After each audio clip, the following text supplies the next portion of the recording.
ایک بار شادی کے بعد پہلی بار میکے آئی بیٹی جب واپس سسرال جانے لگی تو ماں باپ نے اسے بہت سے تحفے توائف دیے، جس میں باپ نے بیٹی کو ایک اگربتی کا پیکٹ بھی دیا اور اس سے کہا کہ بیٹی تم جب بھی نماز پڑھو یا دعا کرو تو اس اگربتی کو ضرور جلا لینا۔ جیسے ہی وہ سسرال پہنچی تو ساس نے بہو کے گھر سے آئے تحفوں کو حسد بھری نگاہ سے دیکھا،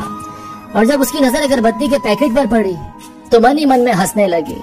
کہ بھلا کون سا باپ اپنی بیٹی کو تحفے میں اگربتی کا پیکٹ دیتا ہے۔ صبح جب بیٹی نماز کے لیے اٹھی تو اس نے باپ کے دیے اگربتی کے پیکٹ کو کھولا تو اس میں سے ایک چٹھی بھی نکلی جس میں لکھا تھا کہ بیٹیا یہ اگربتی خود تو جلتی ہے لیکن اپنی مہک سے پورے گھر کو مہکا دیتی ہے۔ ہو سکتا ہے تم کبھی اپنے شوہر سے روٹھ جاؤ یا کسی بات پر ساس سسر سے ناراض ہو جاؤ، دیور یا ننن کی کوئی بات تمہیں بری لگ جائے تو تم میری دی ہوئی اس نصیحت کو یاد رکھنا، اس اگربتی کی طرح جلنا۔ جیسے اگربتی خود جل کر اپنی مہک سے دوسروں کو تر و تازہ رکھتی ہے، ان کو سکون دیتی ہے، اسی طرح بیٹی تم بھی سہ جانا،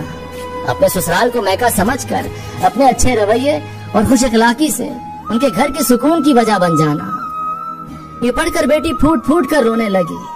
تو اس کا شوہر اور ساس سسر بھی وہاں پہنچ گئے اور پوچھنے لگے کہ کیا ہوا، تو بہو نے وہ چٹھی اپنے شوہر کو دے دی۔ جب شوہر نے چٹھی کو پڑھا تو سب کی آنکھوں میں آنسو آ گئے۔ ساس نے اپنی بہو کو گلے سے لگا لیا اور اپنے بیٹے سے کہا کہ اس چٹھی کو فریم کرا لاؤ،